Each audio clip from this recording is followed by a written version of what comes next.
Everyone, Radhe Radhe, सुप्रभात। आपका स्वागत है हमारे चैनल में। तो आपको हमेशा हमारे रूम की सफाई तो दिख जाती है कि हम थोड़े से साफ बंदे रहने वाले हैं, लेकिन पता नहीं हम रात को क्या युद्ध करते हैं, समझ में नहीं आता ये इतनी गंदगी कैसे हो जाती है। अब मैं सोई तो थी ठीक ठाक कि भाई थोड़ा बहुत पढ़ के मतलब लेट के सो गई।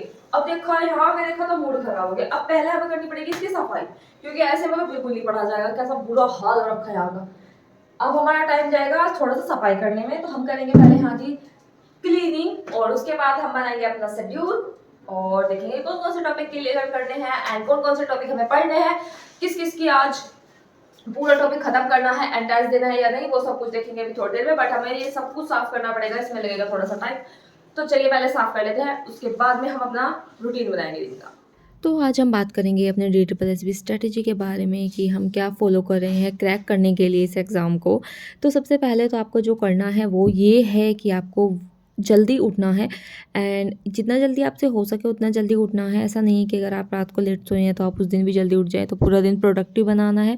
तो आपको नींद भी पूरी करनी पड़ेगी, बिल्कुल भी नींद के साथ सैक्रिफाइस मत कीजिएगा। एंड देन आपको पूजा ज़रूर करनी है। दिन में आप जिस भी भगवान को मानते हैं तो आप उनकी ज़रूर पूजा करें, क्योंकि अगर आपका मन शांत होगा तो मन शांति हर चीज़ पे विजय पाता है। ये मैंने भागवत गीता में पढ़ा है। एंड देन आपको कंसिस्टेंट रहना है पूरे का पूरा जब तक एग्ज़ाम का शेड्यूल आ जाता है और एग्ज़ाम नहीं हो जाता तब तक आपको रोज़ कंसिस्टेंट रहना है। एंड सेकंड है कि आपको टेबल चेयर का यूज सबसे ज़्यादा करना है। जितना ज़्यादा हो सके आपको टेबल चेयर ही पे ही बैठ के पढ़ना है, या फिर आप बेड टेबल का भी यूज कर सकते हैं, क्योंकि आप बेड पे बैठते हैं तो फिर सो जाते हैं एंड देन पढ़ाई का तो ज़ीरो हो जाता है। और अपनी टेबल पर हमेशा एक पानी की बोतल ज़रूर रखें, क्योंकि पानी बहुत ज़्यादा ज़रूरी है एंड आपको बार बार उठना नहीं पड़ेगा। और गर्मी का ज़्यादा मौसम चल रहा है तो उसके लिए भी सबसे ज़्यादा ज़रूरी है कि अब आप अपने आप को हाइड्रेट रखें और डिहाइड्रेशन ना होने दें। तो ये सब चीज़ें तो वो हैं जो आपको अपनी तैयारी करते समय याद रखनी है कि मुझे ये सब चीज़ें तो करनी ही करनी है। पढ़ाई की स्ट्रेटजी मैं आगे शेयर करूँगी। तो आज मैं नहाने के बाद मैंने थोड़ा सा ना मेकअप भर लिया था और मैं इतनी गंदी लग रही थी सच में। मतलब मैं ये सोच रही तब तो कि मैं कितनी सुंदर लग रही हूँ, इसलिए मैंने अपना मतलब थोबड़ा दिखा दिया, बट मैं सच में बहुत गंदी लग रही थी। उसके बाद मैंने अपने टेबल को मतलब साफ़ किया, ये सब कुछ अरेंजमेंट में लगाया, क्योंकि हम पूरे दिन हमारी मेहनत सिर्फ टेबल पर ही होती है, पेन और किताबों के बीच, तो ये ख़राब भी यही हो जाता है। तो मैं इस सब चीज़ को एक अरेंजमेंट में लगा रही थी। सो हे एवरीवन, अभी हम आ गए हैं अपने टेबल पर और आज हम करेंगे एप्लीकेशन ऑफ डेरिवेटिव का क्वेश्चन प्रैक्टिस। इसके अंदर है 70 क्वेश्चन एंड आप पूछते हैं कि मैं कौन सी बुक से प्रैक्टिस कर रही हूँ, तो मैं कर रही हूँ पीजीटी मैथमेटिक्स जो है अरिहंत की। तो आप ये बुक ले सकते हैं, इसमें थ्योरी प्लस क्वेश्चन दोनों है। एंड अब हम करेंगे पहले 70 क्वेश्चन कंप्लीट, क्योंकि ये करना ही सबसे बड़ा टास्क होता है, क्योंकि क्वेश्चन इतने ज्यादा हो जाते हैं तो उसको सॉल्व करना और फिर देखना कि कहाँ पे क्या मिस्टेक हो रही है। अगर आप एक क्वेश्चन में अटक गए तो फिर दिमाग खराब हो जाता है। उसके बाद में हम आज कंप्लीट करेंगे आर्ट एंड कल्चर पूरा, एंड उसके बाद हम पढ़ेंगे थोड़ी देर इंग्लिश। तो ये 3 चीजें आज हमें करनी है एंड आगे का कल देखते हैं फिर, क्योंकि ये चीजें बहुत बड़ा पोर्शन है। और इंग्लिश में होगा हमारा टॉपिक टेंस और जीके में है हमारा टॉपिक आर्ट एंड कल्चर, और इसके अंदर है एप्लीकेशन ऑफ डेरिवेटिव। तो चलिए इसके क्वेश्चन सॉल्व करने स्टार्ट करते हैं। एंड अगर हम मुझे कहीं भी कोई प्रॉब्लम आती है तो मैं आपसे पूछूंगी जरूर। तो चलिए अब हम इसको शुरू करते हैं, लेके प्रभु का तो नाम। प्रभु का नाम लेना ज़्यादा ज़रूरी है, क्योंकि जिसका सब्जेक्ट मेन सब्जेक्ट मैथ्स होगा वो मेरे साथ रिलेट कर पाएगा कि पूरे दिन इतना सारा मैथ निकालना होता है, इतने सारे क्वेश्चन निकालने होते हैं कि आपका हाथ बाद में ऐसे दर्द करने लगता है। स्पेशली जो अगर आप मेरी तरह टाइट लिखते हैं, मतलब टाइट पेन पकड़ते हैं, तो आपकी मतलब जब आप शाम के टाइम लेटते हैं ना तो उंगली खुलती नहीं है, इतनी ज़्यादा प्रैक्टिस करनी होती है। एंड अदर सब्जेक्ट और है, पता नहीं DSSB का जो फॉर्मेट बनाया है वो किसने सोच के बनाया है। कम से कम मैथ्स वाले बच्चे जो हैं उनको थोड़ी सी तो मतलब ढील देनी चाहिए थी कि आप इतने टफ सब्जेक्ट को पढ़ रहे हैं एंड आपको इतना सारा पढ़ना पड़ेगा, इतना सारा सॉल्व करना पड़ेगा, तो लो तुम तो थोड़ी सी रहम बरतो। बट कुछ भी नहीं है एंड मेरिट भी कुछ ऐसा नहीं है कि बिल्कुल ही थोड़े से नंबर पे लगा देते हैं। पिछली बार फीमेल की 112 गई थी लास्ट, तो ये कोई कम मेरिट नहीं है मेरे हिसाब से। तो मैथ्स वाले मेरे साथ ज़रूर रिलेट कर पाएंगे। सो गाइस फाइनली मैंने एप्लीकेशन ऑफ डेरिवेटिव खत्म कर दिया है। इसमें थे टोटल 70 क्वेश्चन और ये सब कुछ मैंने सोल्व कर दिए हैं इसमें, और ये मेरा चैप्टर हो गया है फिनिश। तो ये चैप्टर हो गया है मेरा फिनिश एंड अब मैं चलूँगी आर्ट एंड कल्चर को फिनिश करने के लिए और मैं इसको ख़त्म ही करूँगी। अभी आधा रह गया है, हाफ रह गया है ओनली, और उसके बाद में हमारा आर्ट एंड कल्चर भी खत्म हो जाएगा। उसके बाद मैं पढ़ूंगी अब 10th का चैप्टर। स्टार्ट तो मैं कर ही दूंगी, भले ही खत्म ना हो, वो कल के चैप्टर के साथ हम खत्म कर लेंगे। एंड कल हम देंगे टेस्ट, तो हमारा आज के ब्लॉग के साथ साथ कल का ब्लॉग भी देखना ना भूले। इसमें थोड़ा सा टाइम लग गया क्योंकि बहुत सारे 4-5 क्वेश्चन में मैं बहुत ज़्यादा गंदी तरीके से मतलब बीच में फंस गई थी, तो वो मेरे को समझ में नहीं आ रहा। मैंने उसको लिखा हुआ है सबके सामने कि अगेन और कॉन्सेप्ट भी समझना है और अगेन ऐसे मतलब 3-4 क्वेश्चन में मैं अटक गई थी, बट पूरा दिन ही ले गया मेरा ये आज। तो कोई बात नहीं, प्लस पॉइंट ये है कि मतलब सोल्व हो गए हैं सारे क्वेश्चन। और सब पहला चैप्टर ऐसा है जिसमें मैं मैक्सिमम टाइम नहीं मतलब अटकी हूँ। तो 3-4 चैप्टर हमारे खत्म हो गए हैं। अब हम करेंगे आर्ट एंड कल्चर स्टार्ट। तो चलिए अब आर्ट एंड कल्चर की क्लास लगाते हैं, इसको करते हैं खत्म।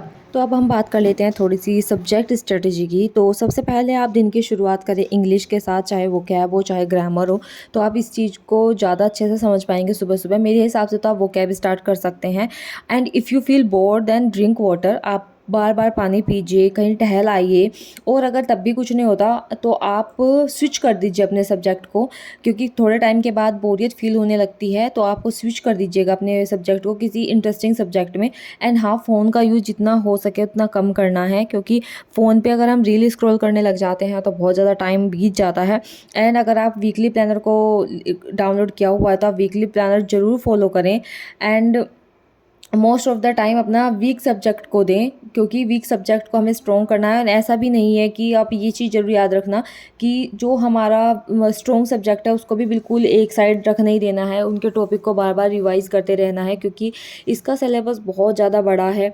तो आपको एक स्ट्रेटजी फॉलो करनी ही होगी। आप कहीं से कोई सा भी सब्जेक्ट उठा के नहीं पढ़ सकते। इसी वजह से मुझे वीकली प्लानर बहुत ज़्यादा अच्छा लगा, क्योंकि इसको एक अरेंजमेंट के जैसा बनाया हुआ है। एंड जब आप अपना मेन सब्जेक्ट पढ़ते रहते हैं तो आपके दिमाग में बर्डन नहीं फील होता कि आपको अभी पार्ट ए भी पढ़ना है एंड उसकी भी तैयारी करनी है। तो weekly planner I think good है एंड आप उसके साथ जा सकते हैं।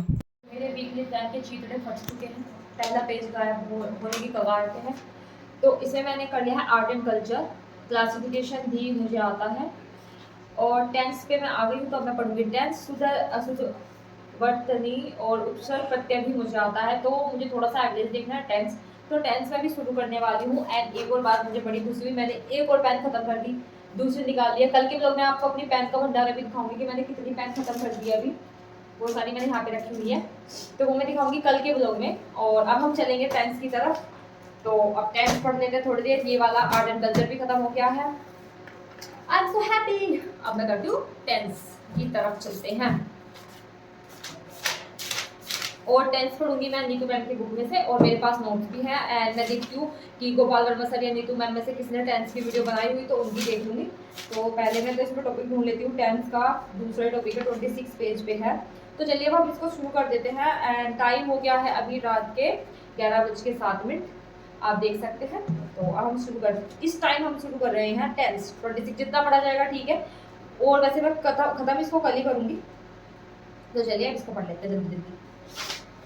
तो मैं अपना पूरा दिन यूटिलाइज़ करने का पूरा ट्राई करती हूँ। बस थोड़ा सा टाइम मुझे रात के टाइम हो जाता है कि मुझे नींद थोड़ी ज़्यादा आ जाती है। एंड आप लोग अगर मेरे सब्सक्राइबर हैं तो आपको पता ही है कि क्यों मुझे थोड़ी सी नींद का इशू हो रहा है। बट मैं इसको दिन पर दिन रिजॉल्व करने का ट्राई कर रही हूँ। एंड आई थिंक कि मैं 1-2 दिन में अपने पूरे ट्रैक पे आ जाऊँगी, क्योंकि हमारे पास टाइम भी नहीं बचा है किसी भी चीज़ को अब एक्सपेरिमेंट करने का या कुछ भी अदर चीज़ पढ़ने का। तो जितना भी टाइम है प्रैक्टिस में लगा देना है। तो ये सब चीज़ें आप लोगों को भी फॉलो करनी है। एंड आई थिंक आपको ये स्ट्रेटजी ज़रूर पसंद आएगी। अगर 1-2 दिन आप इसको करके देखते हैं तो आपको सच में पसंद आएगी कि हाँ, ये सब चीज़ें तो देखिए हर कोई बता देता है, लेकिन उसको हमें फॉलो अप करना होता है। अगर हम फॉलो ही नहीं करेंगे तो फिर क्या सही है क्या गलत है, फिर तो सब चीज़ें एक जैसा ही है। तो अगर आपको हमारा चैनल अच्छा लग रहा है तो प्लीज़ हमारे चैनल को शेयर ज़रूर किया कीजिए। And please like and subscribe ज़रूर करें हमारे चैनल को। एंड हाँ, मेरे प्रियतमों, प्लीज़ कमेंट भी किया करें, क्योंकि आपका कमेंट ही मुझे रोज़ अब वीडियो डालने के लिए मोटिवेट करता है। एंड मैं वेट करती हूँ कि आप लोग आज कितने अच्छी तरीके से मुझे कमेंट करेंगे एंड आज क्या नया लिखेंगे कि मैं मतलब पूरे दिन पढ़ने के लिए मोटिवेट हो जाऊँ। एंड आई थिंक कि मैं आपको अपनी स्ट्रेटजी अच्छे से बता पा रही हूँ एंड आपके जो भी क्वेश्चन होते हैं उनको अच्छे से आंसर दे पा रही हूँ। और मुझे अगर कहीं भी फिर भी कहीं भी आपको ऐसा लगता है कि मुझे यहाँ पर थोड़ी-सी इम्प्रूवमेंट करने की ज़रूरत है एंड स्टडी रिलेटेड तो आप कुछ भी बता सकते हैं कि आप यहाँ पर ये चीज़ इम्प्रूव कर सकते हैं, तो वो चीज़ मैं ज़रूर फ़ॉलो अप करूँगी। तो अगर आप जैसे मुझे एक ने बताया कि आप रानी मैम के +20 रूल्स ज़रूर याद कीजिएगा, तो वो भी मैं कर रही हूँ। तो अब मिलेंगे हम कल के व्लॉग में। राधे राधे, जय श्री राम।